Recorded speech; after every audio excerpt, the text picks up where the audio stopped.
Christ est la lumière du monde. Quittant la gloire de ton ciel, tu es venu sur terre. Fils aimé du Dieu éternel, tes bras tu as ouverts. Ta grâce a bouleversé le cours de notre humanité. Nous crions ensemble victoire. Christ est la lumière du monde, que sa gloire recouvre la terre, puissance infinie qui libère, son nom est saint, il est saint, il est saint. Nous les fils et les filles du roi, entonnons chaque jour un hymne de gloire et de joie, célébrant son amour. Les nations de la terre s'inclineront devant le Père, chanteront ensemble victoire. Christ est la lumière du monde, que sa gloire recouvre la terre, puissance infinie qui libère, son nom est saint, il est saint, il est saint. Christ est la lumière du monde, que sa gloire couvre la terre, puissance infinie qui libère, son nom est saint, il est saint, son nom est saint,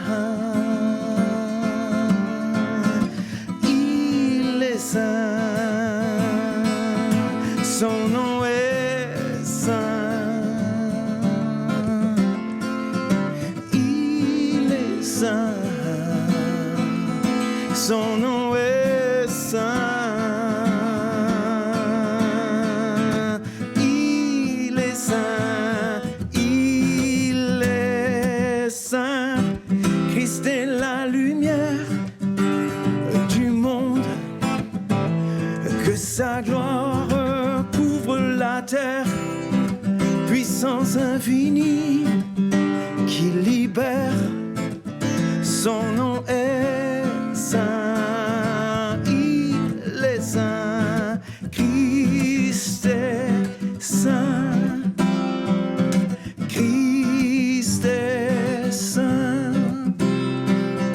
Christ est saint.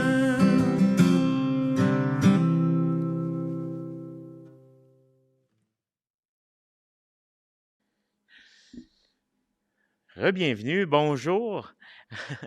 Maintenant, se joindre à nous tous ceux qui sont en ligne présentement, les nombreux 3 personnes. Non, mais il y en a qui le réécoutent plus tard, puis il y en a qui sont présentement en ligne, fait que vous êtes les bienvenus à vous joindre à nous en ce beau dimanche. Juste pour faire un petit rappel de quelques annonces pour ceux qui sont en ligne. La semaine prochaine, il n'y aurait pas de diffusion en direct à partir du bâtiment ici. L'Église de Gaspé s'est réunie avec d'autres églises un peu partout de la région de la Gaspésie, Bas-Saint-Laurent et même de la Côte-Nord. Ça va se dérouler à Matane. Il va y avoir la pub va passer sur la page Facebook. Donc, si vous êtes en ligne, vous savez où aller pour trouver la pub. Donc, vous allez voir ça. Puis si vous êtes intéressé à y aller, bien, les informations seront là. Vous pourrez aussi nous envoyer un message pour voir plus de détails, savoir c'est où, à quel endroit, à quelle heure, puis tout ça. Donc, la semaine prochaine, on ne sera pas en ligne directement. Puis, c'est ça. Après ça, ça revient en ligne pour d'autres événements, pour éventuellement aussi avoir le dimanche de la rentrée, le dimanche le 11 septembre. Puis, donc, bienvenue à tous et à toutes, que ce soit au bâtiment ou en ligne, mais si vous pouvez être au bâtiment, c'est encore plus plaisant de pouvoir se voir, se fraterniser ensemble. On termine aujourd'hui une petite série qui ne peut ne pas se terminer, c'est-à-dire c'est sur les paraboles. Puis, je n'ai pas passé au travers de toutes les paraboles, j'en ai choisi quelques-unes durant l'été. Et celle d'aujourd'hui, c'est celle qui est appelée le sel et la lumière du monde. La parabole auquel Jésus compare le royaume au sel et à la lumière. C'est ce qu'on va étudier ce matin. Quand je dis cette série-là, ça ne s'arrête pas, c'est parce qu'on pourrait... il y en a tellement de paraboles que je n'ai pas touchées durant l'été. J'en garderai pour l'été prochain, Dieu voulant, pour cet automne commencer une autre série dont je vous laisse en suspens pour d'ici l'automne.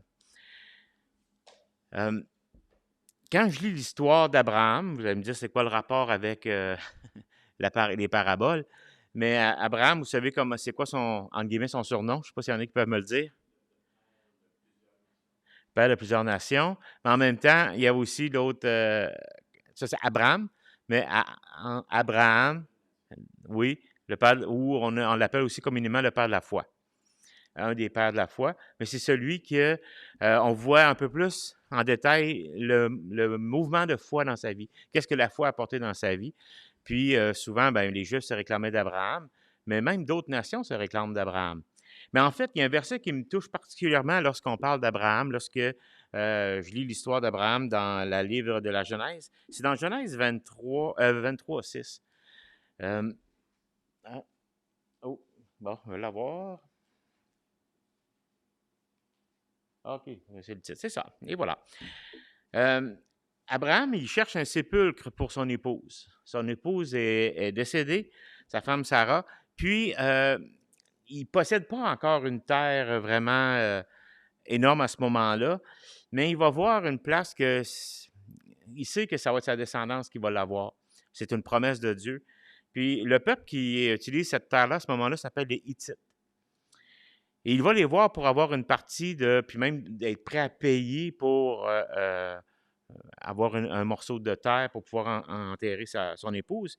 Et les Hittites répondent à Abraham, « Écoute-nous, mon Seigneur, tu es un prince de Dieu au milieu de nous. » Pourquoi ça me touche, ce passage-là? C'est qu'il faut le mettre un peu dans le contexte, parce que ce peuple-là, les Hittites, n'était pas un peuple qui adorait le Dieu d'Abraham. On dit d'Abraham, d'Isaac et de Jacob, mais Isaac et Jacob vont arriver un peu plus tard dans l'histoire. Mais il n'était pas un peuple qui adorait le même Dieu qu'Abraham, le seul vrai Dieu. Mais il reconnaissait en Abraham un serviteur puis un ami de ce Dieu-là.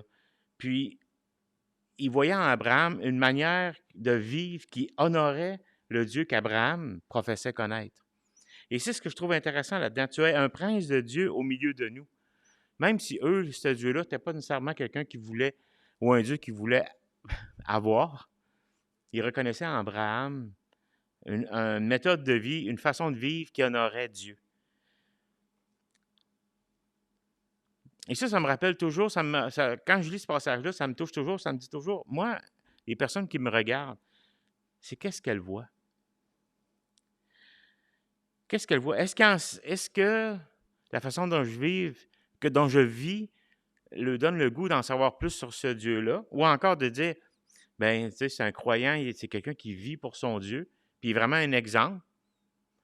Même si ces gens-là décident de ne pas croire en ce Dieu ou d'accorder de l'importance en ce Dieu, mais qui voient dans ma vie, est-ce qu'ils voient dans ma vie l'importance que Dieu peut avoir? Comment cet impact, comment on peut évaluer cet impact sur la vie des gens qui nous entourent? Et il y a un passage, justement, lors du célèbre sermon sur la montagne que Jésus fait, qui nous parle justement de cette influence qu'on devrait avoir, que l'Église devrait avoir, que chaque croyant devrait avoir. Et c'est le mot que j'aime, c'est un mot qui est un peu à la mode ces temps-ci, c'est influenceur. Hein? Est-ce qu'on est des influenceurs? Ça aurait pu être mon titre, mais ça aurait pu être aussi un beau clickbait. Là. si j'aurais mis ça. Êtes-vous un influenceur? Il y a peut-être plus de monde qui se connecterait pour aller voir qu'est-ce qu'il veut dire par là. Mais c'est un peu ce que Jésus a dit à ce moment-là. Dans Matthieu 5, versets 13 à 16, Jésus nous parle de l'influence positive que devrait avoir son peuple sur le monde. Quand je parle de son peuple, ce n'est pas des Juifs nécessairement, mais de tous ceux qui croient en lui pour l'avancement du royaume. Tournez avec moi dans Matthieu chapitre 5, on va lire 13 à 16. C'est des passages que vous avez, pour ceux qui ont grandi dans une église, pour ceux qui ont ouvert leur Bible et qui ont lu, c'est souvent un passage qui a été enseigné, c'est souvent un passage que vous avez lu, que même vous connaissez, peut-être pas par cœur mot à mot, mais vous connaissez beaucoup de choses sur ce passage-là. Ça dit comme suit dans Matthieu chapitre 5, verset 13, « Vous êtes le sel de la terre. Mais si le sel perd sa saveur, avec quoi la lui rendra-t-on? Il ne sert plus qu'à être jeté dehors et foulé aux pieds par les hommes. Vous êtes la lumière du monde. Une ville située sur une montagne ne peut être cachée. Et on n'allume pas une lampe pour la mettre sous le boisseau. Le boisseau, c'était comme un petit cop de mesure, là. Fait que si tu mets pas une lampe là-dedans, là, tu caches la lampe finalement. Hein? Mais on la met sur le chandelier et elle éclaire tous ceux qui sont dans la maison. Que votre lumière luise ainsi devant les hommes, afin qu'ils voient vos bonnes œuvres et qu'ils glorifient votre Père qui est dans les cieux. » Prenons juste quelques instants pour prier. Père éternel, au travers de ce passage, on veut saisir, Seigneur, ton message. On veut saisir tout cet amour que tu as transmis, mais aussi cette œuvre que tu nous laisses à faire en tant que peuple. Cette influence que tu incites ton peuple à avoir auprès des nations, auprès des gens autour de nous. Et Seigneur, que tu puisses nous rendre obéissants. C'est dans le nom de Jésus qu'on t'en prie. Amen. C'est quoi la différence qu'on fait dans notre entourage? Et ici, Jésus exprime clairement que l'enfant de Dieu, il va faire une différence dans son entourage. Il va être une influence dans son entourage. Puis on va regarder en particulier deux aspects au travers de ces deux paraboles-là, au travers de ces deux exemples. Comme on le disait, des paraboles, c'est souvent des choses physiques qui vont illustrer une vérité spirituelle. Puis les choses physiques, bien, c'est des choses qui entouraient Jésus à l'époque, que ce soit un semeur qui sème, qui envoie de la semence, que ce soit tous ceux qu'on a entendus jusqu'à date, là, mais quelqu'un qui s'occupe d'une vigne, la parabole des vignerons. Il y en a plein, puis c'était toutes des choses du commun ou des choses qui entouraient Jésus à ce moment-là. Et une des premières façons d'influencer le monde, d'influencer les gens autour de nous, c'est un peu comme le sel. Influencer comme le sel. On a ça au verset 13. Hein, vous êtes le sel de la terre. Il y a beaucoup de personnes à la fin du 19e siècle qui croyaient que l'avenir serait meilleur. À la fin des années 1800, il y avait déjà eu quelques avancées au niveau de la science. Je pense que même l'insuline avait été découverte, des choses comme ça. Le monde croyait. Je pense que la première exposition universelle avait été faite aussi en 1880 quelque, je pense. Mais il y avait beaucoup de gens qui étaient positifs face à l'avenir en se disant que les hommes allaient devenir meilleurs, les hommes allaient être... il y avait un vent d'optimisme. Puis les idées révolutionnaires, il y en a beaucoup qui ont commencé à sortir à la fin de ce siècle-là.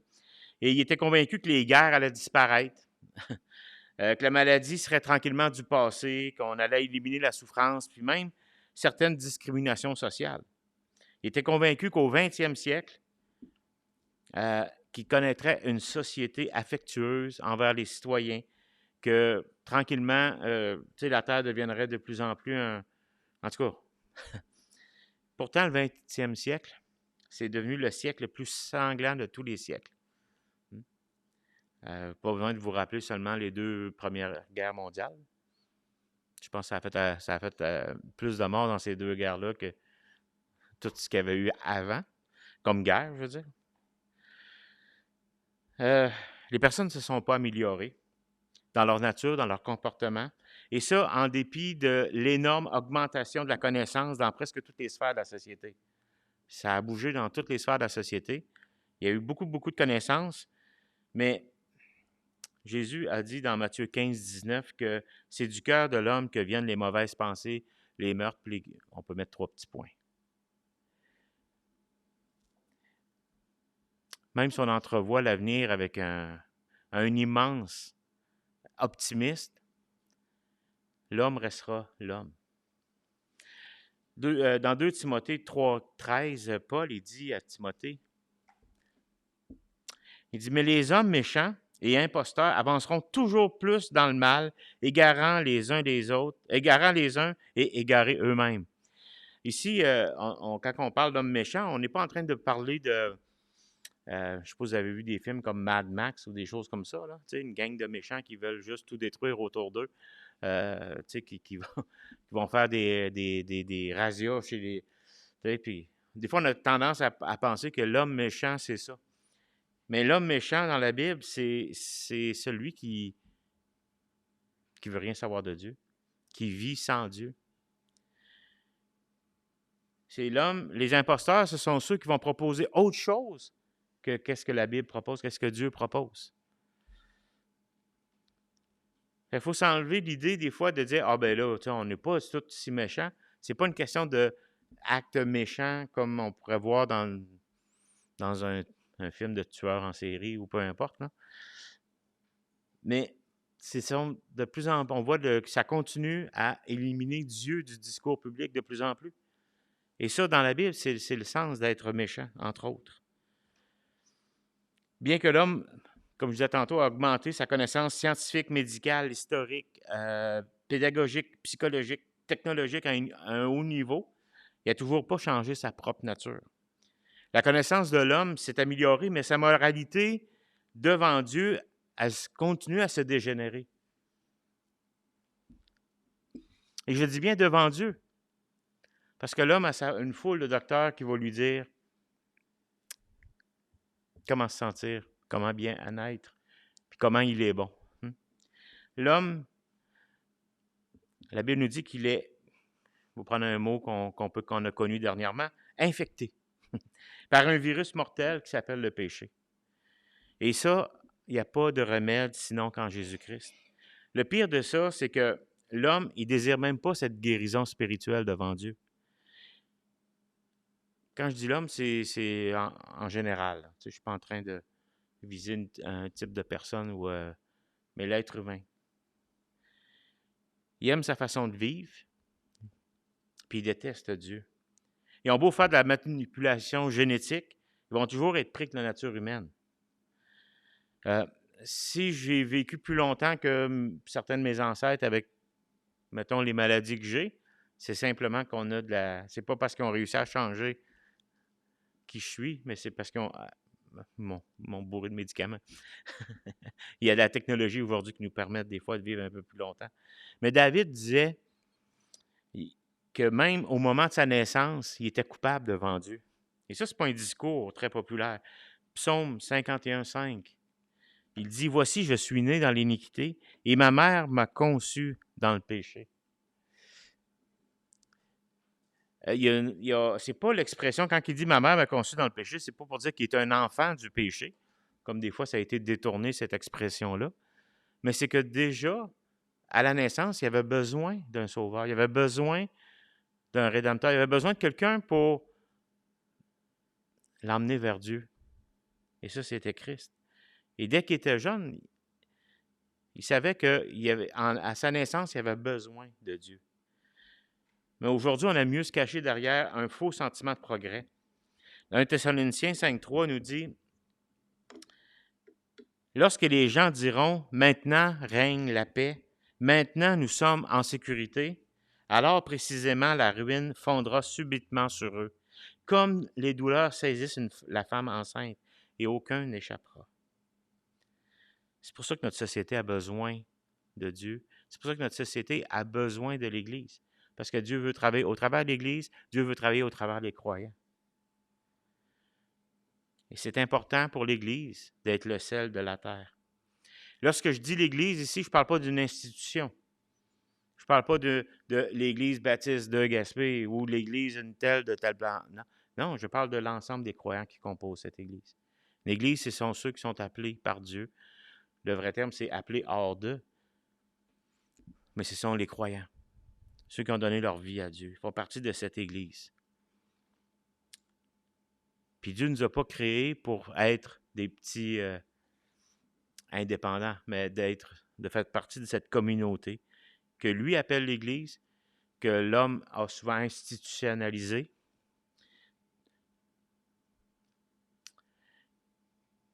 Mais on se doit d'être le sel de la terre. Pourquoi le sel? Pourquoi du sel? Aujourd'hui, on n'a peut-être pas idée tout à fait c'est comment ça peut être important le sel. On le sait. Enlever le sel comme quelqu'un qui a un régime sans sel, ça prend un petit bout à s'habituer. Il s'aperçoit que la nourriture est un peu fade. Faut que tu trouves des épices qui vont, qui vont complémenter ou qui vont donner du goût. Mais à l'époque de Jésus, puis même pour ceux qui sont gaspésiens, on se rappelle c'est quoi le sel. Il y a eu une grande importance dans notre vie, dans la vie des Gaspésiens. Mais à l'époque de Jésus, quand Jésus a parlé de sel, les autres ils ont tout de suite compris l'importance que Jésus accordait à cette vérité. À ceux qui, vous êtes le sel de la terre. Oh, le sel, c'est précieux, ça. Qu'est-ce qu'il veut dire par là? Ils savaient que le sel était précieux, puis ils ont peut-être pas saisi l'ampleur de ce qu'il disait. Ils n'ont peut-être pas compris les vérités spirituelles derrière cette vérité qu'il apportait là, mais ils savaient que c'était quelque chose de spécial et précieux. Puis on peut trouver, même déjà à l'époque de Jésus, plusieurs utilisations du sel. Puis je ne veux pas faire le tour de toutes les utilisations, là, mais souvent, à l'époque, c'était un des agents de conservation. Puis c'est là que j'en reviens à la Gaspésie. Vous vous rappelez la morue séchée, hein? Elle pouvait survivre, exister pendant des mois et des mois, surtout les mois d'hiver, hein, puis même si c'était exporté, c'était une richesse longtemps ici, mais elle était simplement mise dans une genre de saumure très salée, puis ça faisait que le poisson pouvait se garder, bon, je ne sais pas, je ne suis pas un spécialiste, mais mettons plusieurs mois, là, si c'est pas un peu plus, là. Mais bon. Mais eux, déjà à l'époque, la nourriture était souvent conservée comme ça, ce qui était viande, les choses, là. Si tu voulais la garder plus longtemps, il n'y avait pas de moyen de réfrigération, comme aujourd'hui. Puis ça servait un peu d'antiseptique. Ça enlevait la pourriture, en tout cas, ça prévenait ces choses-là. Et la viande pouvait se garder plus longtemps. Donc, c'était très utile déjà en partant parce que dans les moments où tu avais besoin de.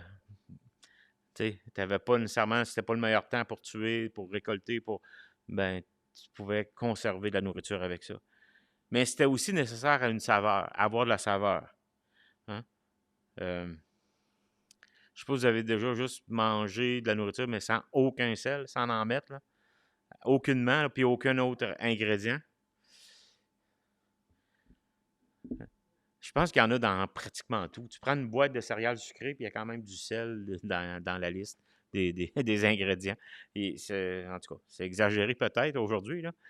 Mais en fait, ce que Jésus t'en de dire à ce moment-là, c'est que sans l'Évangile, le monde serait terne.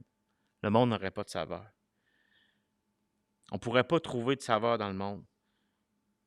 Puis, il faut juste remarquer de la façon dont le monde va s'amuser.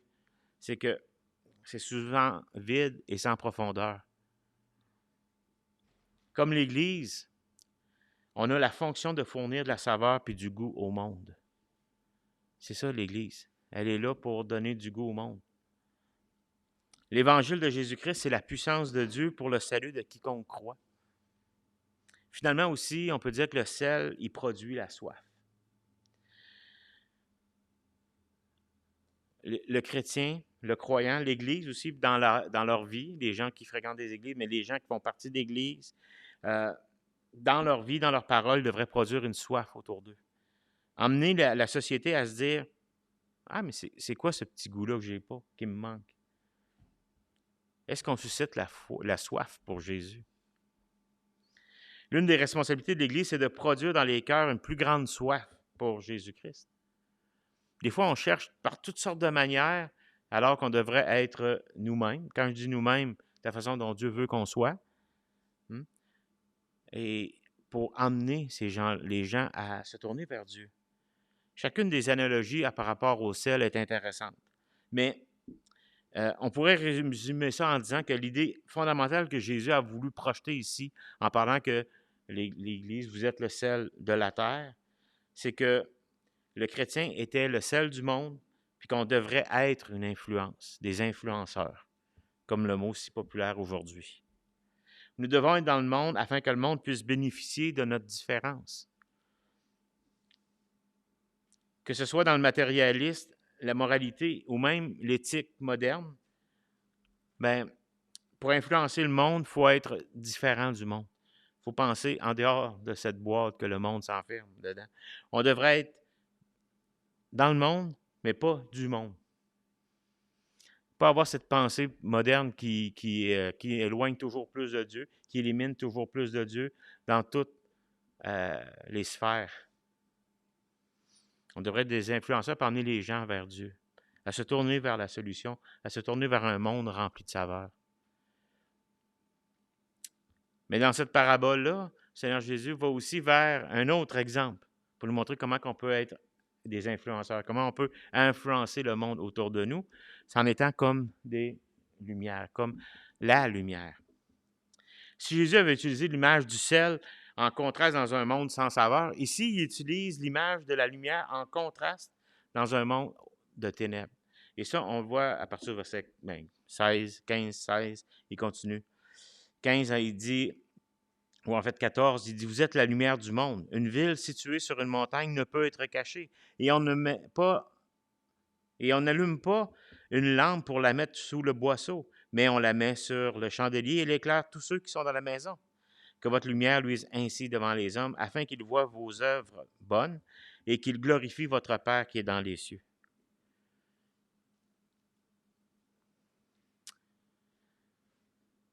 Jésus ne dit pas que la lumière du monde se trouve dans Aristote, Socrate, Platon ou les autres. Non. Elle se trouve à ce moment-là, il est en train de dire à des pauvres Galiléens, humbles, qui n'ont pas trop d'instructions pour la plupart.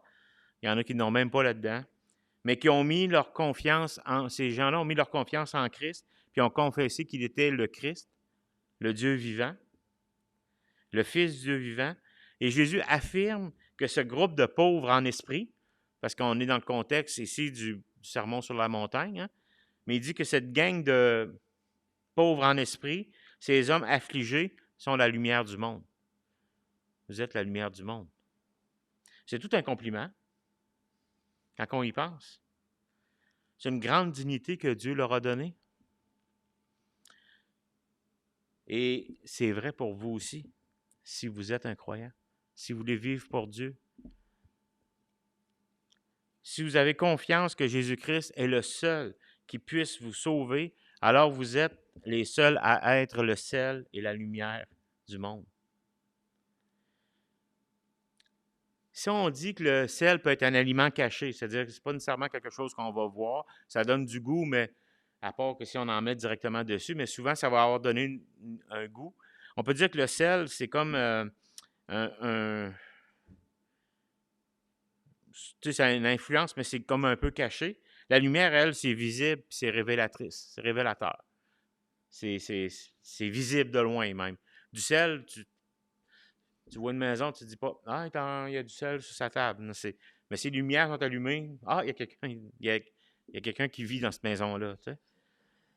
Des fois, dans un petit village en Gaspésie, quand on se promène, surtout l'hiver, puis des fois, on fait le tour le soir parce qu'il fait noir, plus de bonne heure. Là, tu vois des petites maisons là, qu'il n'y a plus personne qui reste dedans. Là. C'est l'hiver, sont abandonnés pour l'hiver. C'est des maisons d'été. Il n'y a plus de lumière dedans. Hein? Tu te promènes, puis là, tu vois, hop, tu pognes une maison. C'est un peu moins pire aujourd'hui parce que la pénurie de logement et tout ça. Mais il était à une époque, c'était ça. Hein? Il y avait beaucoup de maisons qui étaient. Fait que quand tu passais, tu voyais une lumière, tu dis, ah, il y a quelqu'un qui reste là. Ça fait ou plus de lumière. Là. Mais un peu comme cette lumière-là, on est appelé à avoir un impact visible sur le monde autour de nous. Si le ciel faisait davantage référence au caractère du chrétien, c'est-à-dire à amener une saveur, amener les gens, de par nos actions, d'amener les gens à avoir cette soif de Dieu, mais la lumière, elle, a fait référence un peu plus au discours, à nos paroles. Jésus, ou dans le contexte ici, il nous demande de briller, de démontrer, de dire, de révéler la vérité. Et la société est en train de nous faire croire que la foi, c'est quelque chose de personnel, puis que ça doit être gardé pour chacun pour soi. Ça devrait être pratiqué dans notre sphère privée, puis ça ne devrait pas être aux yeux de tout le monde. C'est vrai que c'est une décision personnelle de croire, puis qu'on ne peut pas forcer personne à croire. Mais selon ce que Jésus vient d'affirmer, tu ne peux pas garder ça pour toi uniquement. Une lampe placée sur le boisseau, c'est aucune utilité. Autrement dire, une lampe de poche dans un garde-robe fermé, elle sert à rien. Je veux dire, c'est quand il fait noir puis que tu l'allumes qu'elle va servir. Jésus affirme que la foi d'une personne doit être partagée ouvertement et être vécue devant tout son entourage. Jésus nous a sauvés, nous a pardonnés, a changé nos cœurs, il nous a donné une espérance, un espoir. Hein. Il a mis son amour en nous, il nous a donné la joie. Il a placé sous nos pieds un roc, un roc qui ne peut être ébranlé. On avait vu la parabole des 2 maisons. Bien, ça doit changer quelque chose dans nos vies.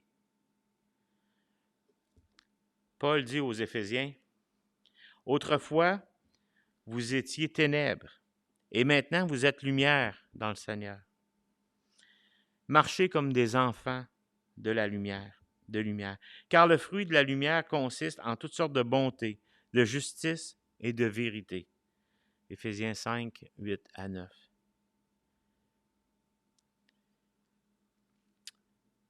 Le chrétien est appelé à apporter la lumière du salut, la lumière de la vie éternelle, la lumière de la connaissance de Dieu, la lumière de la joie du salut, la lumière de l'espoir, puis la lumière qui brille dans l'obscurité.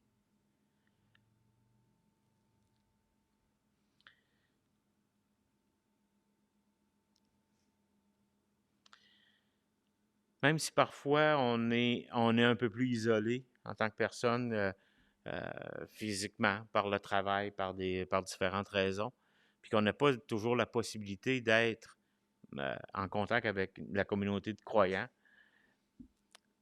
peu importe, tu es quand même le sel ou la lumière parmi les gens qui t'entourent. Il ne faut pas penser que ce travail d'être la lumière ou le sel appartient à une église, à une institution, à une organisation. Non, c'est des individus qui font partie d'une collectivité, d'une communauté. Et Jésus termine ici son discours en disant qu'on devrait influencer notre entourage en étant du sel et en brillant afin que les autres voient nos bonnes œuvres et que le Père soit glorifié. Le but, ce n'est pas que nos œuvres soient vues, que nous, on soit glorifiés, mais que le Père soit glorifié. Qu'il voit qu'on vit pour, que le monde autour de nous voit qu'on vit pour quelque chose, pour quelqu'un surtout, de plus grand que nous.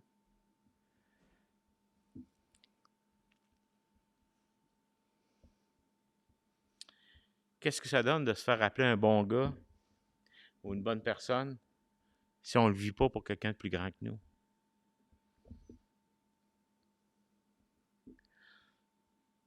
Que Dieu nous aide aujourd'hui à être différents du monde afin que le monde puisse bénéficier de notre différence puis qu'il puisse glorifier Dieu, le Père de notre Seigneur Jésus-Christ.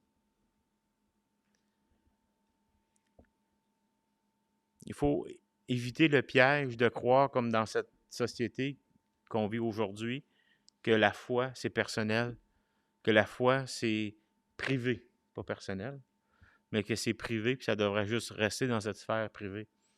C'est impossible. On a toutes sortes de types de marches de fierté ces temps-ci. Hein? Puis je suis pas en train de dire qu'il faudrait commencer une marche pour la fierté en Jésus. C'est pas ça le but du tout. Mais c'est quand même notre identité. C'est quand même qui que nous sommes. Ce que Dieu nous a demandé d'être, le sel et la lumière du monde, le sel de la terre. Mais pourquoi que ça, qui nous sommes, on devrait le cacher? On devrait en être fiers. Puis quand je dis fier, c'est pas dans un orgueil, mais c'est plutôt d'en être conscient que ce que Dieu nous a demandé d'être, c'est pour être une influence dans ce monde que nous sommes.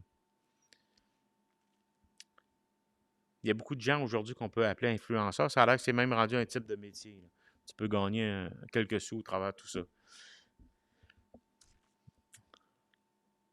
Mais c'est quoi cette influence-là autour de nous, de ce monde-là? Hein? Alors que l'influence qu'on peut avoir en tant que croyant, c'est une influence éternelle. Une influence qui va porter du fruit pour l'éternité, dans l'éternité puis pour l'éternité. Ceux qui ont eu influence dans ma vie d'un point de vue sel ou lumière du monde, hein, ça va toujours être des fruits qui vont rester, qui vont durer éternellement. Et que Dieu me garde de toute chute. Mais c'est mon vœu le plus grand, c'est que par ma vie, par mes actions, par mes paroles, je puisse emmener des gens à se tourner vers Dieu, à croire en Dieu, puis à porter du fruit pour l'éternité. Prions. Seigneur Dieu, merci pour ce privilège de te connaître. Lorsque je dis privilège, Seigneur, c'est une grâce. C'est une grâce que tu nous fais parce que ce n'est pas à cause de nos mérites, ce n'est pas à cause de nos œuvres, c'est simplement parce que tu nous aimes. Tu m'as aimé, puis tu as donné ta vie pour moi. Seigneur, en retour, je veux la vivre pour toi, mais je veux aussi être une influence pour toi dans ce monde. Que ma vie puisse porter du fruit autour de nous, autour de moi. Que notre Église, que notre communauté ici de croyants puisse porter du fruit dans cette ville pour amener à ce monde de la saveur, à ce monde une lumière, l'Évangile, l'œuvre de Christ à la croix.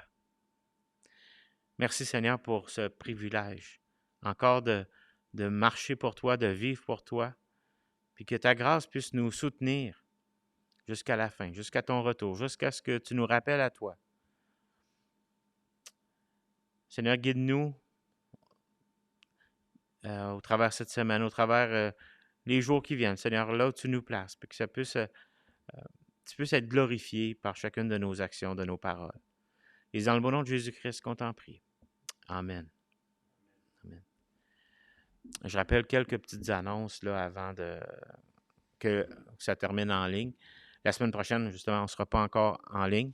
Ça va être, s'il y en a qui sont intéressés à la Matane, à monter, puis aller voir qu'est-ce qui se passe, vous êtes les bienvenus. Puis vous pouvez écrire directement sur ceux qui nous écoutent en ligne, c'est parce qu'ils ont accès à Internet. Donc, Messenger, envoyez un petit message, puis on va vous répondre, on va vous dire c'est où, comment se rendre, puis tout ça. Ensuite, il va y avoir une possibilité d'assister à cette réunion-là, même par un Zoom. Mais encore là, les codes secrets, il faut nous contacter pour les avoir, parce que c'est ça. Puis on ne sait pas non plus la qualité qu'il va avoir du son, puis tout ça. Donc, ça serait pour la prochaine semaine, la semaine prochaine, dimanche prochain. Puis au cours des prochaines semaines, vous êtes toujours les bienvenus à vous rendre ici, à l'Église du Havre, à Gaspé. Puis dans 2 semaines, on va avoir aussi un barbecue. On va appeler ça le dimanche de la rentrée, qui va concorder un peu avec la rentrée scolaire, puis peut-être différentes activités, puis présenter aussi les choses cet automne, que ce soit les rencontres en semaine. Toutes ces choses-là vont être présentées ce dimanche-là, qu'est-ce qui va se passer, les retours de tout. Donc, que le Seigneur vous garde, puis bonne semaine.